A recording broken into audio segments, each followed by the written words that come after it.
آج عمران خان نے تمام اپوزیشن جماعتوں کو حیران اور پریشان کر دیا ہے، تمام اپوزیشن جماعتوں کے چھکے چھڑا دیے ہیں۔ عمران خان نے آج ایسا چھکا مارا ہے کہ بال اسٹیڈیم کراس کرتے ہوئے بڑی دور جا گری ہے۔ تمام اپوزیشن جماعتوں کو عمران خان نے کلین بولڈ کر دیا ہے۔ ایسا پریشان کیا ہے عمران خان نے کہ تمام اپوزیشن جماعتوں پر سکتہ طاری ہو گیا کہ عمران خان نے کیسا سرپرائز دیا ہے۔ آج عمران خان نے تحریک عدم اعتماد کی جو قرارداد ہے اسے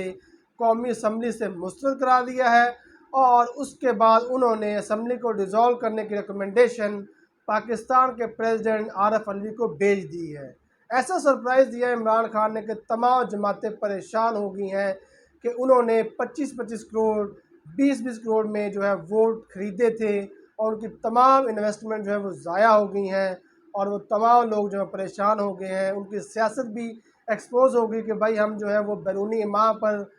تحریک عدم اعتماد جو انہوں نے لائی تھی، اور ان کے جو انویسٹمنٹ وہ بھی ضائع ہو گئی ہے۔ اس کے علاوہ عالمی سطح پر کچھ پاکستان کے دوست جو ممالک ہیں انہوں نے بھی تشویش کا اظہار کیا ہے۔ چین نے تشویش کا اظہار کیا ہے، قرارداد جو پیش کی گئی تھی عدم اعتماد، اس کے علاوہ روس نے، اس کے علاوہ ترکی نے اور سعودی عرب نے بھی تشویش کا اظہار کیا تھا، جبکہ بھارت میں خوشیاں منائی جا رہی تھی۔ بھارتی میڈیا بڑا خوش تھا، بڑا فوکس تھا کہ آج جو ہے پرائم منسٹر عمران خان جو ہے وہ گھر جانے والے ہیں۔ بظاہر تو ایسا ہی لگ رہا تھا کہ آج جو ہے ووٹنگ میں عمران خان گھر چلے جائیں، کیونکہ ان کے پاس جو گنتی پوری نہیں تھی، ان کے پاس سمپل میجورٹی نہیں تھی، جبکہ اپوزیشن جماعتوں کے پاس جو ہے 172 سے زیادہ ووٹ موجود تھے، اور بظاہر آج جو ہے وہ عمران خان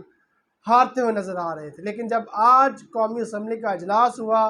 اور اجلاس کی کارروائی کرنے سے پہلے باقاعدہ تلاوت قرآن مجید کی گئی، اور اس کے بعد حدیث پڑھی گئی، اور اس کے بعد نعت شریف پڑھی گئی، اس کے بعد ڈپٹی اسپیکر قاسم سوری نے وزیر قانون فواد چودھری کو بولنے کا کہا،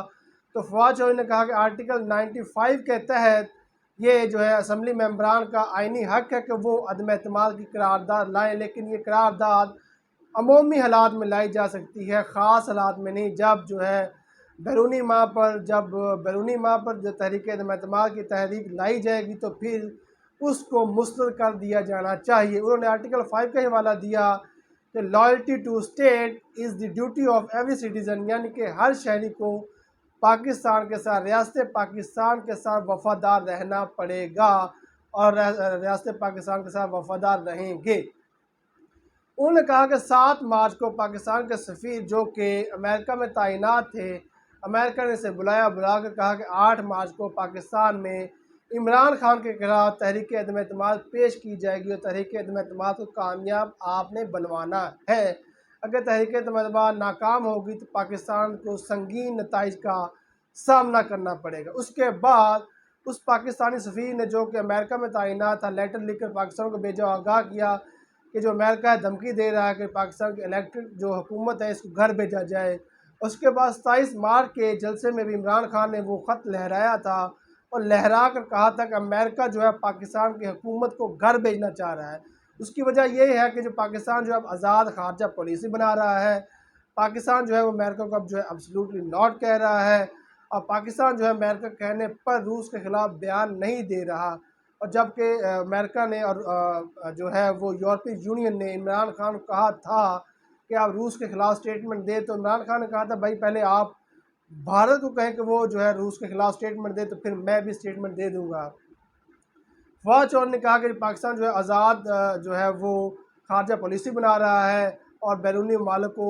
یہ اچھی بات نہیں لگ رہی، اور اس لیے انہوں نے دھمکی دی ہے۔ اس کے بعد جو ہے قومی سلامتی کا اجلاس ہوا، اس میں تینوں مسلح افواج کے سربراہ شریک ہوئے، اور انہوں نے ثابت کیا واقعی جی تحریک عدم اعتماد لانے میں جو ہے بیرونی قوتیں ملوث ہیں، خاص طور پہ امریکہ ملوث ہے۔ تو یہ سب جو باتیں بتائی، اور انہوں نے کہا کہ پاکستان قوم غلام نہیں ہے، ہم جو ہے آزاد ملک ہے، 22 کروڑ کی عوام کا فیصلہ پاکستان کی عوام نے کرنا ہے، نہ کہ بیرونی لوگوں نے کرنا ہے، بیرونی ممالک نے کرنا ہے۔ یہ سب باتیں جب کی تو اس کے بعد اسپیکر قومی اسمبلی نے کہا کہ جو یہ قرارداد ہے یہ آئین پاکستان کے خلاف ہے، منافی ہے، اور آئین پاکستان قانون اور جو اسمبلی کے رولز ہیں اس کے منافی ہے، لہٰذا اس قرارداد کو مسترد کیا جاتا ہے، اور آرٹیکل 84 کے کلاس 3 میں جو ڈپٹی اسپیکر کو اختیارات دیے گئے ہیں اس کے مطابق اسمبلی کا اجلاس غیر معینہ مدت کے لیے ملتوی کیا جاتا ہے۔ اور جب یہ ہو گیا تو اس پہلے آپ کو بتاتا چلا جاؤں کہ تحریک عدم اعتماد کی جب قرارداد آتی ہے اس کے بعد پرائم منسٹر کے پاس یہ اختیار نہیں رہتا کہ وہ اسمبلی کو ڈیزالو کرنے کی ریکمنڈیشن پریزیڈنٹ آف پاکستان کو بھیجیں۔ جب یہ تحریک عدم اعتماد کی قرارداد کو مسترد کر دیا گیا تو اس کے بعد پرائم منسٹر آف پاکستان نے اسمبلی کو ڈیزالو کرنے کی تحلیل کرنے کی ریکمنڈیشن پاکستان کے پریزیڈنٹ کو بھیج دی تھی، اور یہ انہوں نے ٹیکنیکل طور پہ تشریح کی ہے، جو کہ اب دیکھتے ہیں سپریم کورٹ نے اس پر نوٹس بھی لے لیا ہے، اور سپریم کورٹ دیکھتے ہیں کہ بعد اس کے اوپر کیا فیصلہ دیتا ہے، جبکہ عام حالات میں سپریم کورٹ جو ہے وہ اسپیکر کی رولنگ پر مداخلت نہیں کرتا ہے۔ لیکن اب دیکھتے ہیں جی سپریم کورٹ اس معاملے میں کیا فیصلہ دیتا ہے۔ بہرحال آج عمران خان نے جو ہے بڑا چھکا مارا ہے، اپوزیشن جماعتوں کو انہوں نے حیران اور پریشان کر دیا ہے، اور اپوزیشن جماعتوں کو انہوں نے ایکسپوز بھی کر دیا۔ دیکھیں یہ تحریک عدم اعتماد کی تحریک ہے، یہ جو ریزولوشن ہے، یہ جو قرارداد ہے، بیرونی ایما پر اپوزیشن جماعتوں نے اسمبلی میں پیش کی ہے، یہ انہوں نے آج جو ہے اپوزیشن جماعتوں کو ایکسپوز کر دیا ہے۔ اپوزیشن جماعتیں ایکسپوز بھی ہو گئی ہیں، پریشان بھی ہیں کہ ہم نے انویسٹمنٹ بھی کی ہے اور ہم ایکسپوز بھی ہو گئے ہیں، ہمارے جو سیاست ہے وہ اب خطرے میں پڑ گئی ہے، اور اب جو پاکستانی عوام ہے ان کو مہنگائی بھول گئی ہے، بلکہ وہ مہنگائی بھول کر اب دیکھ رہے ہیں کہ جو ہمارے پاکستان کے پرائم منسٹر ہیں ان کے ساتھ سازش ہو رہی ہے، ان کے ساتھ زیادتی ہو رہی ہے، اور وہ پاکستانی عوام اب عمران خان کے ساتھ کھڑے ہو گئے ہیں۔